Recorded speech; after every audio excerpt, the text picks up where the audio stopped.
Bismillahirrahmanirrahim. Assalamualaikum warahmatullahi wabarakatuh.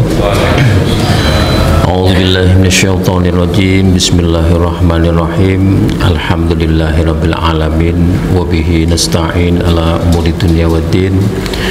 Wala haula wala quwwata illa billahil aliyyil azim. Asyhadu an la ilaha illallah wahdahu la syarikalah wa asyhadu anna Muhammadan abduhu wa rasuluhu la nabiyya ba'dah.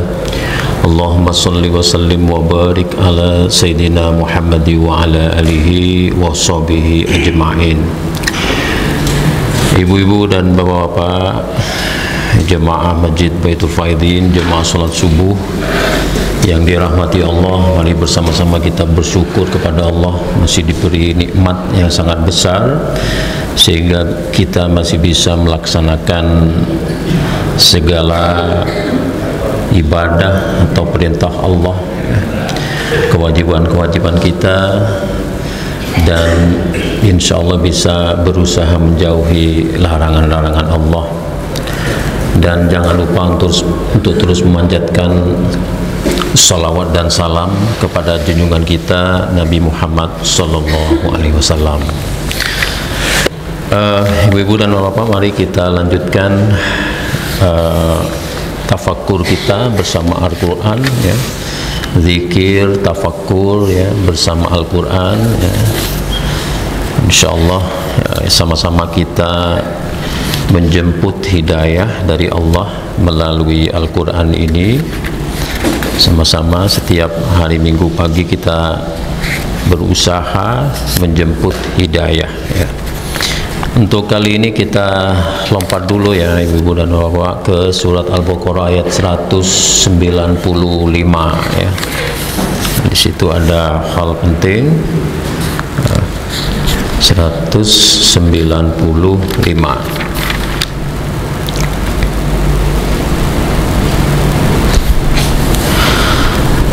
A'udzu billahi minasyaitonir rajim. Bismillahirrahmanirrahim.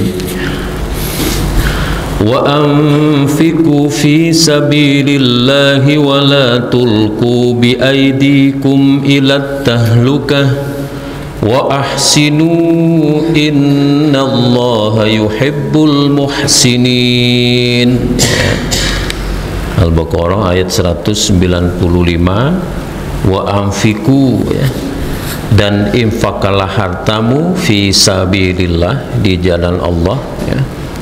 Wala tulku, ya, dan jangan kamu jatuhkan dirimu, ya, bi aidikum, dirimu sendiri gitu, ya, ilat tahlukah, ya, ke dalam kebinasaan. Jadi kalau terjemahnya, janganlah kamu jatuhkan dirimu sendiri ke dalam kebinasaan, ya. Dengan di sini ada kata-kata bi aidikum, ya, ya, maksudnya dengan tanganmu sendiri, artinya dengan perbuatanmu sendiri, ya. Wa ahsinu, dan berbuat baiklah. Innallaha yuhibbul muhsinin, ya. Sesungguhnya Allah menyukai orang-orang yang berbuat baik, ya. Kalau terjemahan secara umum, ya, wa anfiqu fi sabilillah, insyaallah kita sudah tahu itu maksudnya, berinfaklah atau infakkanlah sebagian hartamu di jalan Allah. Di sini ada kata-kata wala tulku bi aidikum ila tahlukah. Nah, ini Bapak Ibu kalau hanya mengandalkan terjemah tidak ketemu. Maksudnya apa? Wala tulku bi aidikum ila tahlukah. Jangan kamu jatuhkan dirimu dengan tanganmu sendiri ke dalam kebinasaan. Nah, oleh karena itu mari kita kaji ini, kita minta informasi dari tafsir Ibnu Katsir, apa sebetulnya makna dari surat Al-Baqarah ayat 195 ini secara keseluruhan, ya. Bismillahirrahmanirrahim. Qala al-Bukhari, Bukhari berkata, haddatsana Ishaq akhbarana Nadhr akhbarana Syu'bah an Sulaiman qala sami'tu Aba Wa'il an Khudzaifah firman Allah yang baru kita baca itu, wa anfiqu fi sabilillah dan seterusnya, qala nazalat fin nafaqah. Jadi ayat ini turun terkait dengan nafkah, ya. Nah,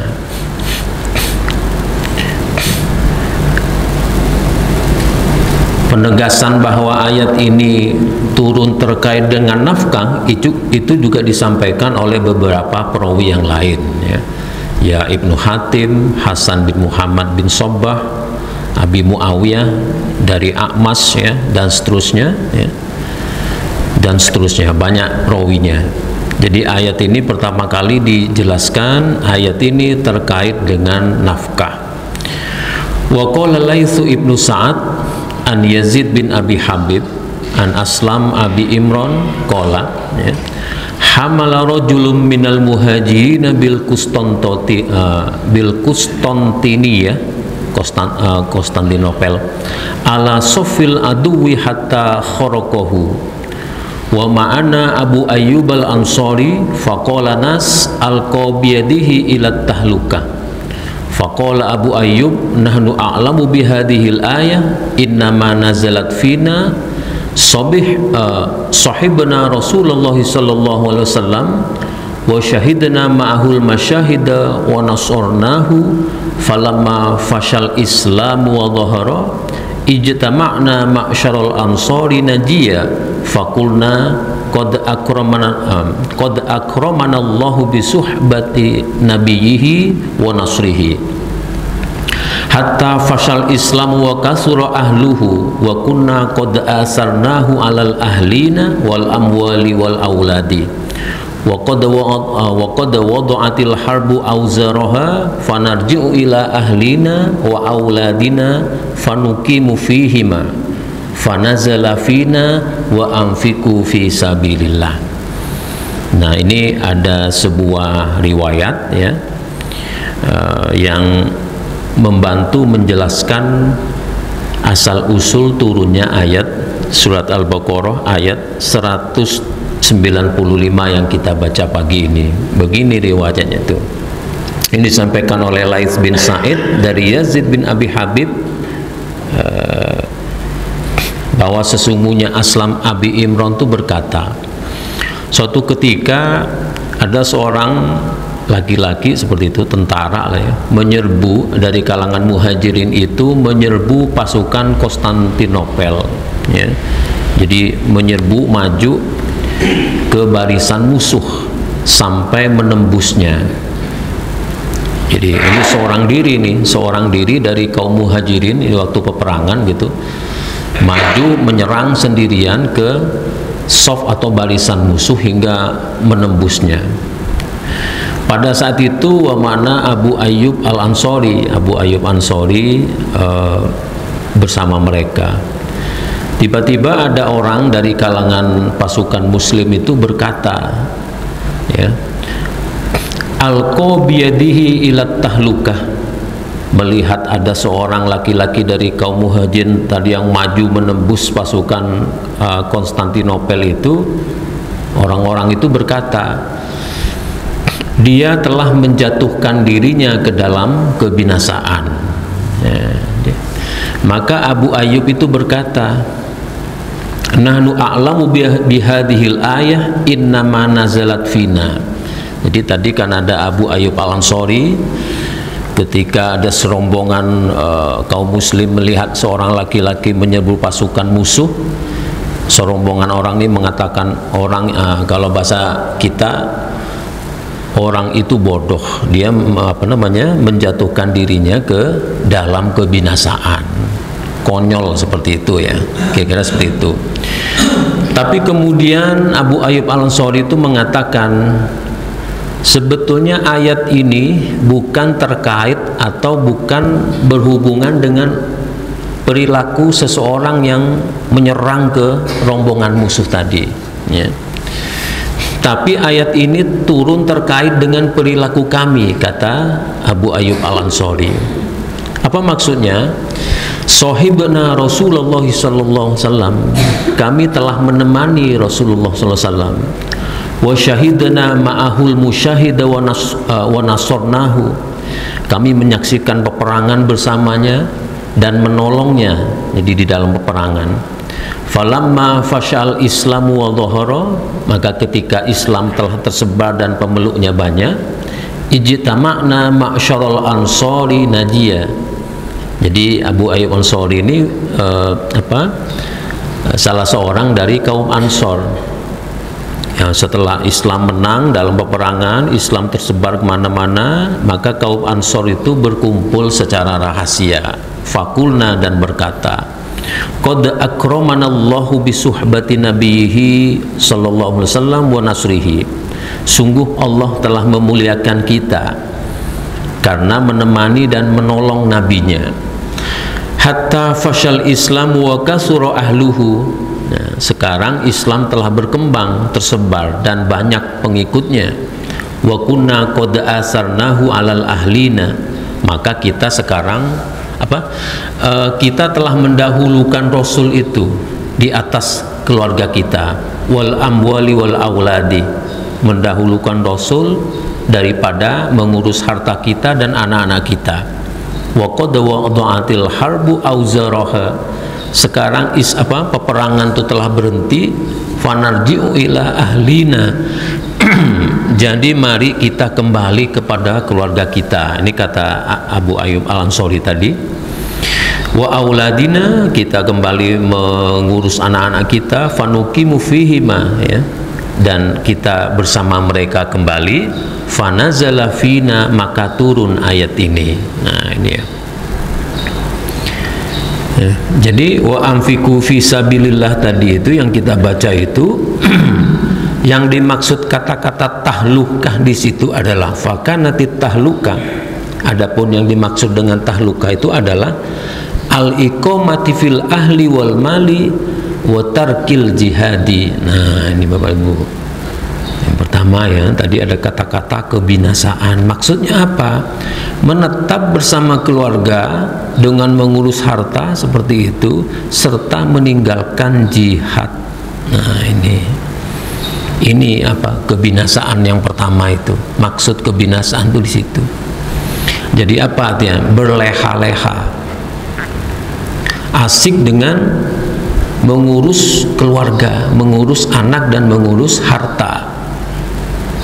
Tapi santai dulu, ini jangan dimaknai secara harfiah seperti itu. Nanti penjelasannya akan datang sendiri insya Allah.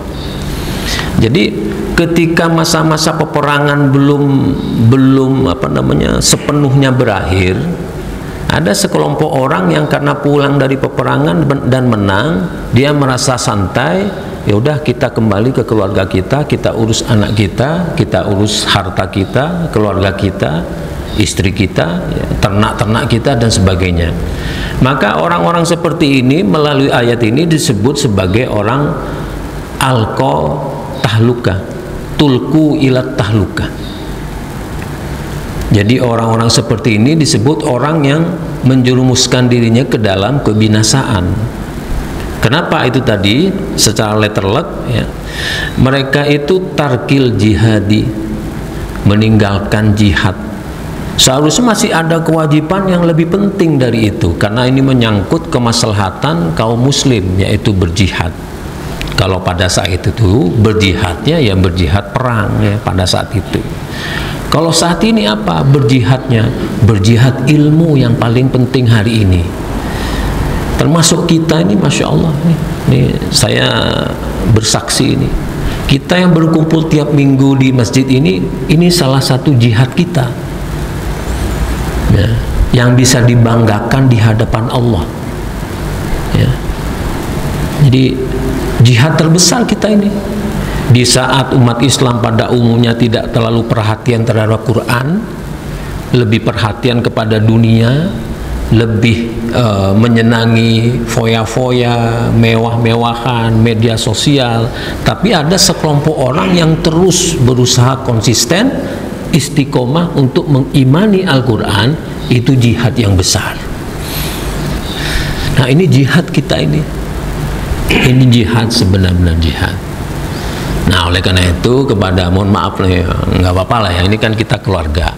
Ibu-ibu jangan buru-buru sholat syuruk kalau memang belum selesai. Tenang aja, tenang ibu, tenang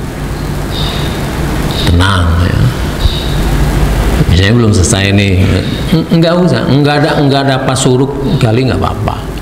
Lebih wajib tafakur daripada suruk. Ingat ibu di Quran tuh, Iqra bismi rabbikal ladzi khalaq atau afala yatadabbarunal Quran. Tidak ada perintah suruk, nggak ada kalau dihubungkan dengan Quran. Jadi kalau minggu pagi nggak apa-apa, nggak dapat suruk nggak apa-apa. Jauh ini bertafakur itu nilainya keutamaannya itu berapa tingginya nilai tafakur itu, apalagi yang kita tafakuri adalah Al-Quran. Nah, ini karena ibu-ibu insya Allah nggak tersinggung ya, anggaplah saya ini anak ibu, jadi nggak tersinggung kan kalau anak ngasih tahu ke orang tua, santai aja gitu ya. Nah, jadi ibu sekalian, termasuk kita nih tiap hari terlalu disibukkan oleh kehidupan dunia. Kadang-kadang kita nih berpikir ya, Quran setebal ini 30 juz ini ya, kapan kira-kira kita ini akan menghatamkan untuk ya minimal ya menghatamkan bacanya, insya Allah sudah rata-rata ya. Tapi bisa nggak sih kita menghatamkan dengan membaca terjemahnya? Nah itu coba kita targetkan itu. Tafsirnya nantilah dulu, penting setiap baca di rumah itu langsung dengan terjemahnya, insya Allah ibu, itu jihad kita. Nah gitu.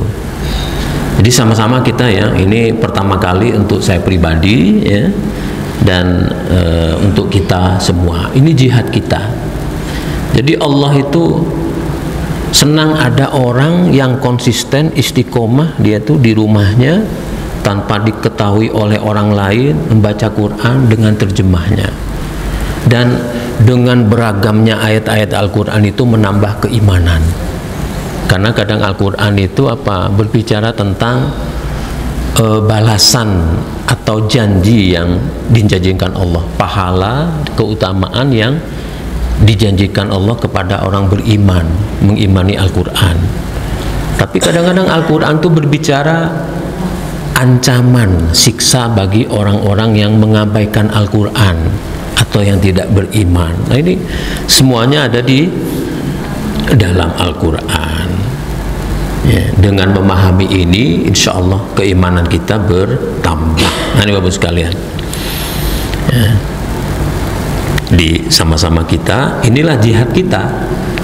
Kalau dulu jihad perang, nah sekarang tuh tanggung jawab kita adalah jihad kita, bagaimana sih kita mengeliminir perilaku sosial masyarakat yang mohon maaf sebagiannya tidak karu-karuan. Itu tugas kita ya, minimal untuk ahli keluarga kita, mari hindari anak-anak kita tuh dari budaya kayak gitu, nggak usah lah, organ tunggal nggak usah.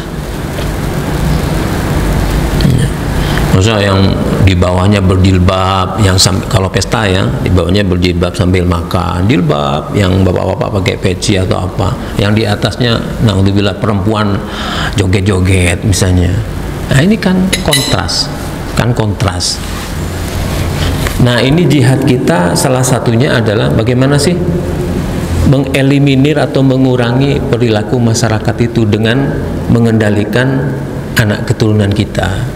Ya anak kita, anak kandung kita, ya ponaan kita, cung atau apalah, atau lup atau p gitu ya. Udahlah, enggak usah gitu, enggak usah kayak gitu. Nah itu bagian dari ini tadi, bagian dari kewajiban kita. Ya, kalau kita tidak peduli itu dan hanya peduli pada keluarga kita, pada bagaimana kita mencari harta terus menerus ya, bagaimana kita membangun cinta dunia yang terus menerus, maka kita termasuk watarkil jihadi. Ini yang dimaksud dengan kita ini menjerumuskan kita semua sekelurahan ini, sekecamatan ini ke dalam kebinasaan. Tapi caranya Bapak Ibu sekalian, meskipun kita melihat kemungkaran itu jangan dengan cara-cara keras. Nah, cara yang paling efektif itu dari keluarga kita, anak kita, sepupu kita, ponakan kita. Hindarkan untuk tidak meramaikan budaya yang tidak baik itu jangan diramaikan. Kalau diramaikan berarti kita menjadi supporternya yang ikut memeriahkan, akhirnya budaya itu nggak hilang-hilang. Organ tunggal, minum, judol, itu kalau diramaikan terus ya kita sama dengan mensupport itu. Nah ini Bapak sekalian ya, ini namanya tulku biaidikum ilat tahlukah. Nah jadi termasuk itu tadi tentunya ya, kita tidak peduli dengan kerusakan sosial, kita tidak pernah berpikir masyarakat kita ini sedang menuju kepada kebinasaan. Dengan tidak berpikir itu sama kita termasuk orang yang alqa ilat tahlukah, jadi menjerumuskan diri kita ke dalam kebinasaan. Satu itu Bapak Ibu sekalian ya, insyaallah. Berat Ustadz untuk seperti itu ya, kita mulai dari keluarga kita ya. Ya kalau ada organ tunggal jangan langsung diserang pakai batu, salah. Dilempar pakai batu gitu, nemu orang yang minuman keras lempar pakai batu, enggak, Islam enggak kayak gitu. Enggak kayak gitu. Ya, jadi ya kita kalau udah payah ya aparat lah. Misalnya minum-minuman, ya, mabuk dan itu nanti membahayakan, ya panggil aparat, ya, seperti itu. Jangan langsung oh, ini jihad kita nih nyerang mereka, enggak gitu. Islam tuh enggak gitu. Ya ini perlu disampaikan, takut ada yang salah paham. Ya. Itu ada juga riwayat yang sama dengan tadi Bapak Ibu sekalian, bahwa orang yang berleha-leha sementara ada kewajiban yang seharusnya itu diperhatikan ya, diusahakan menjadi lebih baik tapi ditinggalkan, maka itu termasuk alqa ilat tahlukah ya.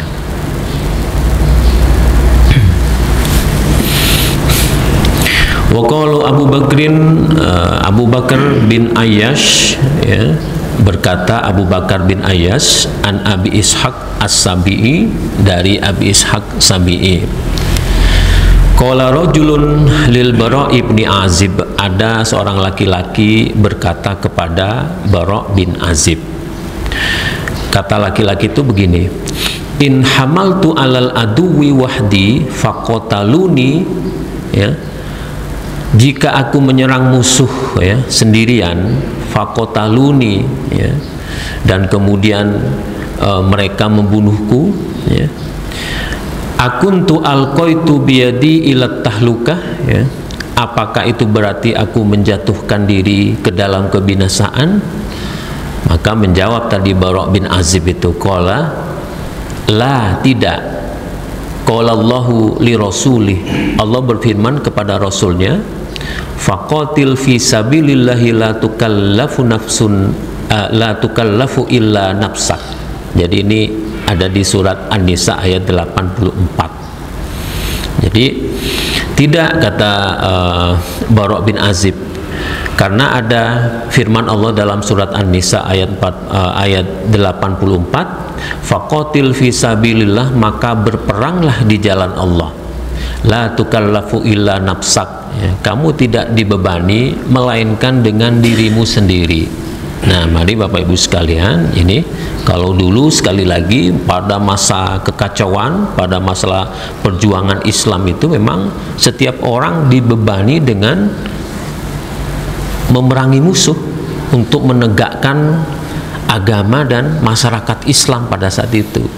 Nah hari ini la tukallafu illa nafsak itu, kamu tidak dibebani melainkan dengan dirimu sendiri, itu adalah setiap kita memiliki tanggung jawab, setiap pribadi kita untuk mengusahakan kebaikan ya, ini Bapak Ibu ya. Ada juga hadis ya, misalnya kullukum ra'in wa kullu'in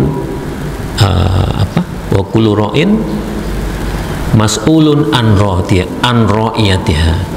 Itu ada hadis yang cukup populer, setiap kamu adalah pemimpin dan setiap pemimpin akan dimintai pertanggungjawaban. Nah, kita ini semua, setiap kita ini adalah pemimpin.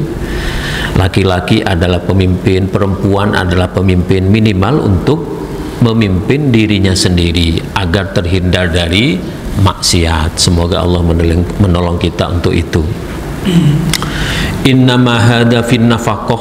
Jadi ini terkait dengan nafkah. Rawahu Ibnu Mardawiyah wa akhrajahu al-Hakim fi mustadrakihi min hadits Israil an Abi Ishaq, ya. Berkata mereka itu sahihun ala syarti syaikhaini, hadis ini sahih, riwayat ini sahih, ya, sesuai atau menurut syarat Bukhari Muslim, meskipun Bukhari Muslim tidak meriwayatkannya. Ya. Warawahu Sauri meriwayatkan, wa Qais bin Rabi juga dari Abi Ishaq dari Bara, fadzakarahu, disebutkan oleh mereka itu, ya. Wa qala ba'da qaulih, ya, maka berkata, ya, mereka itu, ya, terkait la tukallafu illa nafsak. Tadi ada di surat An-Nisa ayat 84 itu. Tadi ada kata-kata, ada firman Allah, la tukallafu illa nafsak, ya. Kamu tidak dibebani melainkan dengan dirimu sendiri, ya. Walakinnat tahluka, akan tetapi yang dimaksud dengan tahlukah tadi, ini kembali lagi ke Al-Baqarah 195, ya. Ayyudnibar rajulu, ya, adalah ketika seorang laki-laki, ya, ayyudnibar rajulu dzamba, ketika seorang laki-laki itu atau seorang berbuat dosa, seperti itu, ya. Ketika seseorang berbuat dosa, fayulki biyadihi ilat tahluka wala yatubuh, ya. Ya. Laki-laki itu dikatakan menjerumuskan dirinya ke dalam kebinasaan, ya, karena tidak bertaubat. Jadi ada seorang melakukan, ya, perbuatan dosa itu dan mereka tidak bertobat, maka itu disebut sebagai orang yang menjatuhkan dirinya ke dalam kebinasaan.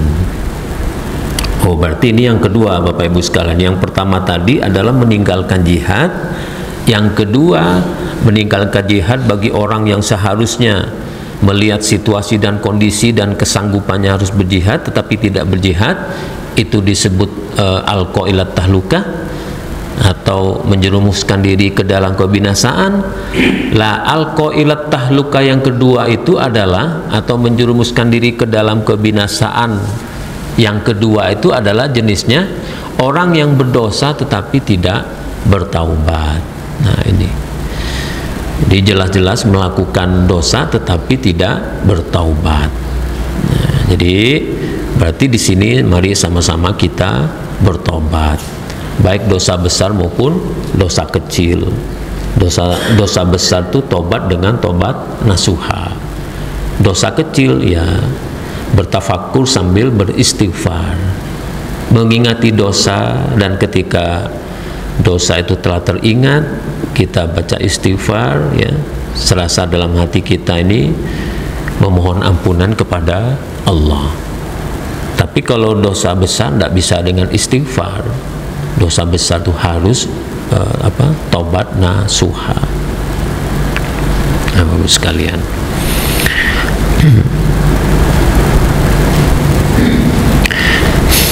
Atha bin Sa'ib berkata, an Sa'id bin Jubair, dari Sa'id bin Jubair, an Ibni Abbas fi qaulihi wa anfiqu fi sabilillahi wa la tulqu bi aidikum ila tahlukah.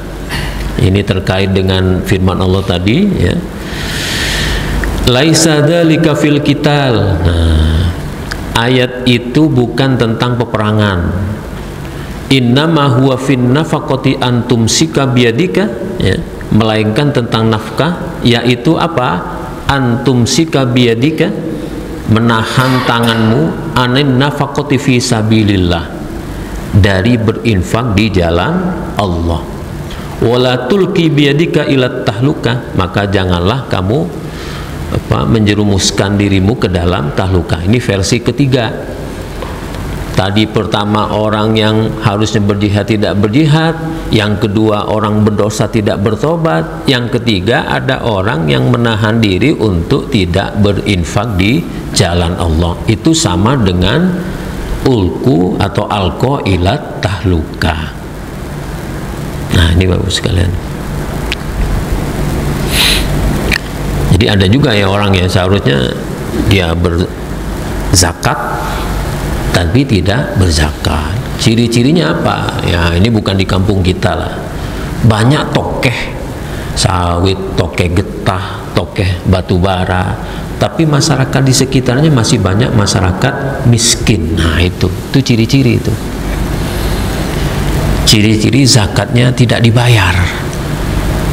Karena zakat itu kalau dibayar dari zaman dulu, zaman awal pembangunan Islam, zakat tuh ada zakat mal, bahkan sampai ada mendirikan baitul mal, itu untuk kemaslahatan umat. Nah, hari ini diam-diam ya yang tokeh diam-diam aja, tidak lagi menghitung nisab ya. Padahal ada nisabnya semua itu, tiap tahun dihitung apakah setara dengan 89 gram emas. Nanti lebih lengkapnya kita baca buku fikih tentang zakat itu. Nah, tapi kan banyak kita ini nggak berzakat. Khususnya tadi itu ada di suatu daerah tuh tokehnya banyak. Rumahnya itu hanya beberapa rumah, yang rumahnya gede, mobilnya 4 gitu ya, keren-keren. Tapi di sampingnya tuh kok masyarakat tuh masih miskin-miskin gitu. Itu kayaknya itu indikator zakat tidak dibayarkan. Nah, ini mereka yang menahan tangannya untuk tidak berzakat, tidak berinfak padahal mampu, itu termasuk alqa ilat tahlukah. Jadi menjerumuskan diri mereka itu ke dalam kebinasaan. Nah, ini yang binasa banyak, dirinya binasa, orang-orang yang seharusnya mendapatkan zakat atau infak karena tidak dapat bisa menjadi binasa juga. Nah, ini sudah dapat 3. Nah, jadi Bapak Ibu, di surat Al-Baqarah 195 itu tahlukah. Pertama, tidak berjihad yang seharusnya berjihad. Kedua, tidak bertobat seharusnya bertobat. Ketiga, tidak berinfak. Nah, jadi Bapak Ibu sekalian, kembali ke tafsir tadi itu, jangan menahan diri kita untuk tidak berinfak. Kalau waktunya berinfak, kita ada, silakan infakkan ya. Kalau sudah sampai nisab harta kita untuk dizakatkan zakat mal, silakan ya. Nah, mereka yang menahan diri untuk itu, ingat kalau dihubungkan dengan pelajaran yang lalu, menahan diri untuk itu karena apa? Pikirannya masih sedikit, kurang, tambah dulu. Nah, ini termasuk orang yang alqa ilat tahluka. Bapak sekalian, semoga kita semua nih, khususnya saya pribadi ya, dan kita semua diberi pemahaman yang kuat ya, dan diberi kemampuannya untuk menjalankan apa yang telah kita dapatkan pagi hari ini. Jadi artinya itu apa? Wa qala Hasanul Basri, kata Hasan Basri itu, wala tulqu bi aidikum ila tahluka itu, qala huwal bukhlu. Jadi dalam konteks ini adalah yang dimaksud adalah sifat bakhil atau kikir. Jadi saya ulangi, tahlukah itu pertama tidak berjihad padahal waktunya wajib berjihad. Kedua, tidak bertobat padahal harusnya bertobat. Ketiga, ya, tidak berzakat, tidak berinfak padahal dia wajib karena dia mampu. Maka orang ini disebut sebagai tahlukah. Itu artinya, atau dengan kata lain adalah bakhil atau kikir ya. Semoga kita dihindari dari penyakit bakhil dan kikir ya. Ya. Nah, Bapak sekalian, ini ke bawahnya juga sama, mengulang-ulang 3 ini ya. Jadi penting bagi kita semua ya, khususnya saya pribadi,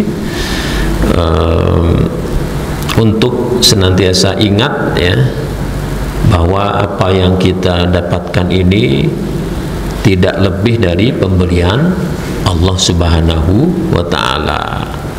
Ini seperti kemarin yang disampaikan sedikit di khutbah Jumat itu ya.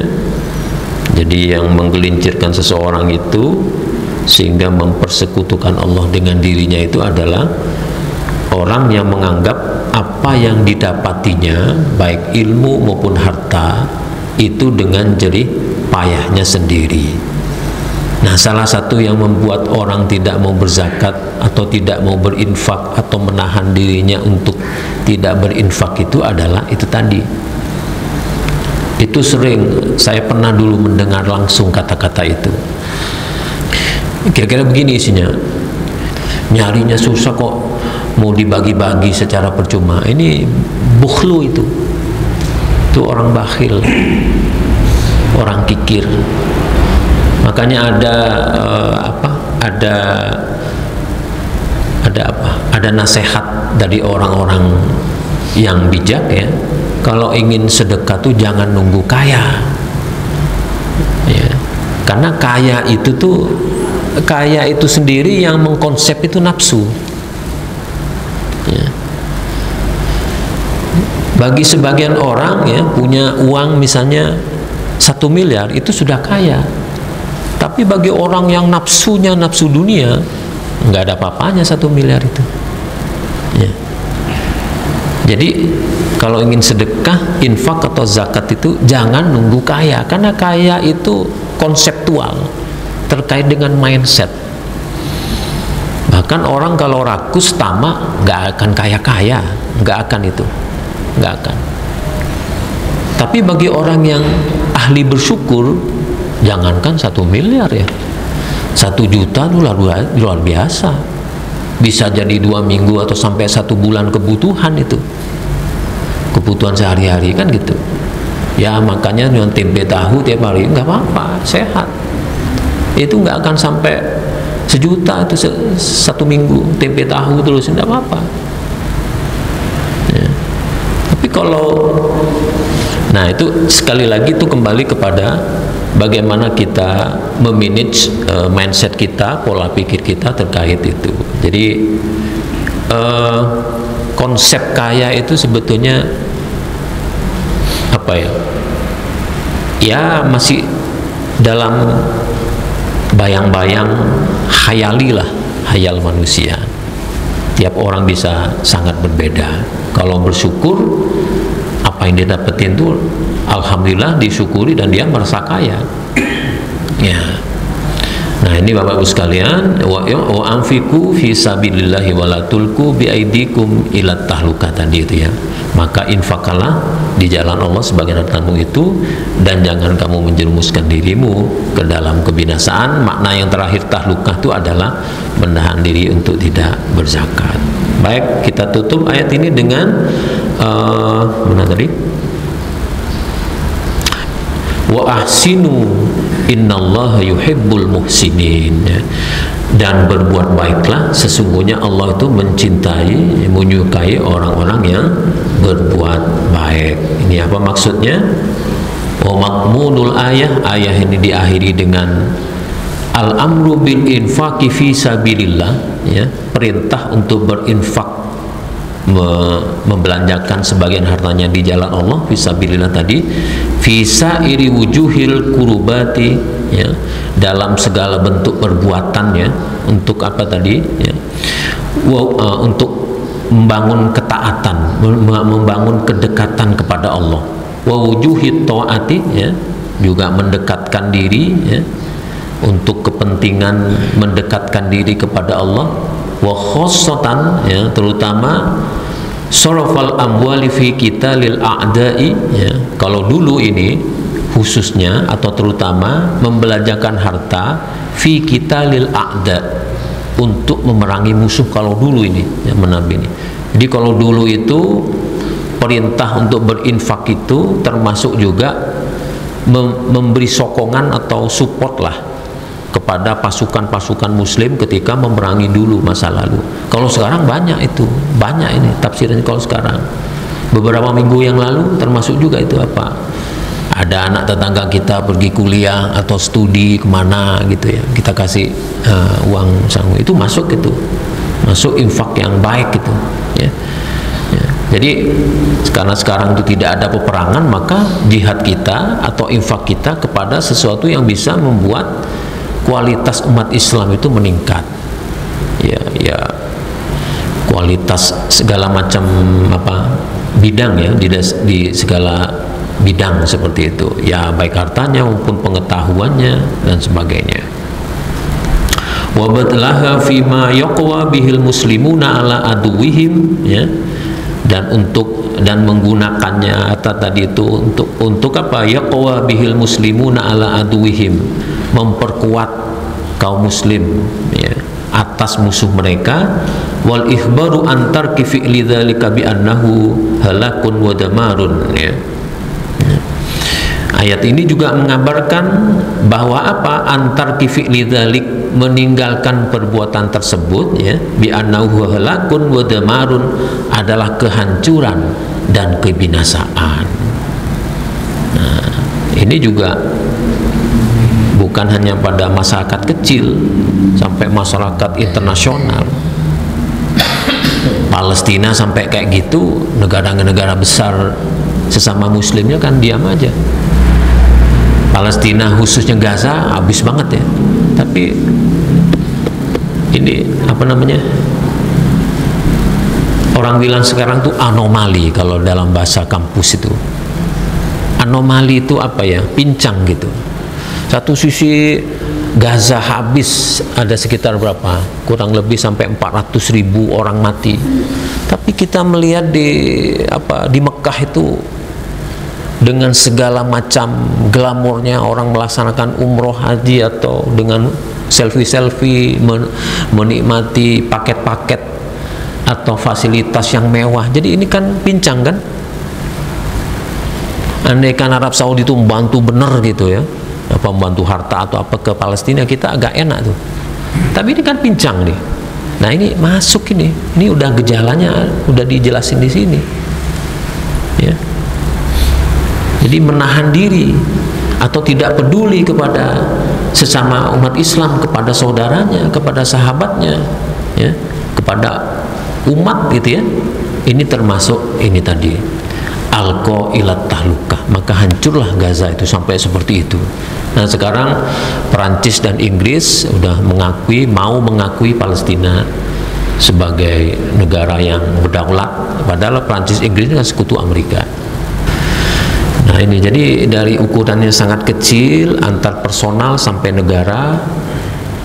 Nah ini kalau dulu itu umat Islam yang seperti itu diperangi, khususnya pada masa Abu Bakar kan, ada perang Riddah ya, itu khusus memerangi orang muslim tapi tidak membayar zakat, itu diperangi dulu karena itu bagian dari orang munafik kalau dulu. Jadi orang munafik itu ya berkeliaran lah di sekitar umat Islam, dia kadang sholat apa bahasa iya, tapi mereka tidak mau mengeluarkan zakat. Ini diperangi pada masa Abu Bakar ya sekarang jangan memerangi gitu, enggak, pada masa itu ya. Sekarang kita melalui mengkaji Al-Quran, semoga nanti sama-sama kita memperoleh kesadaran ya, dan hidayah Allah, taufik dan hidayah ya. Taufik itu kemampuan, dan itu semua diberikan oleh Allah ya. Kalau Allah tidak memberikan kemampuan kita, betapapun kita paham tentang ayat tertentu, tapi Allah tidak memberi kemampuan kita, itu artinya kita belum juga diberi hidayah semaksimal mungkin, dan kita tidak bisa melaksanakan ya. Lazimahu wa'tadahu ya, jika hal itu terus menerus dilakukan dan menjadi kebiasaan, summa atofabil amri bil ihsan. Ayat ini jadi itu yang kebiasaan tadi, bukhli atau tidak peduli, tidak berinfak, tidak berzakat, padahal sudah wajar dia untuk mengeluarkan infak dan zakatnya. Kalau itu dilakukan terus-menerus dan menjadi kebiasaan, maka itu juga akan mengarahkan mereka kepada halakun wa damarun, pada kehancuran dan kebinasaan. Summa atofa bil amri, kemudian ayat ini dilanjutkan dengan perintah bil ihsan, untuk berbuat baik, ya. Wa huwa a'la maqamatit ta'ah, yang merupakan tingkatan ketaatan tertinggi.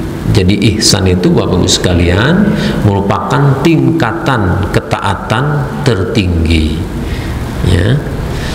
Faqalahu ahsinu innallaha yuhibbul muhsinin, ya. Berbuat baiklah, sesungguhnya Allah itu mencintai, menyukai orang-orang yang berbuat baik. Ihsan ini makom ketaatan tertinggi. Jadi ada Islam, iman, dan ihsan. Kita nih mungkin masih sebagian masih ada di Islam, atau mungkin udah di imannya, mungkin sebagian sudah masuk ihsan, kita kan tidak tahu, ya. Tapi mari sama-sama, ya, kalau bisa memiliki apa yang sudah diingatkan Allah dalam surat Al-Baqarah 195 ini, insya Allah kita nanti bisa memasuki makom ihsan, dan itu makom ketaatan tertinggi di hadapan Allah Subhanahu wa taala. Ibu-ibu dan bapak-bapak, demikian yang bisa kita sampaikan pagi ini. Sekali lagi semoga Allah Subhanahu wa taala memberikan kekuatan kepada kita, ya, untuk melaksanakan apa yang secara sadar sudah kita dapatkan dari Al-Qur'an, ya. Semoga Allah memberikan kekuatan sehingga kita bisa mengamalkannya dalam kehidupan sehari-hari. Amin. Wabillahi taufiq wa hidayah, wallahul muwafiq ila aqwamit thoriq. Wassalamualaikum warahmatullahi wabarakatuh. Shadaqallah.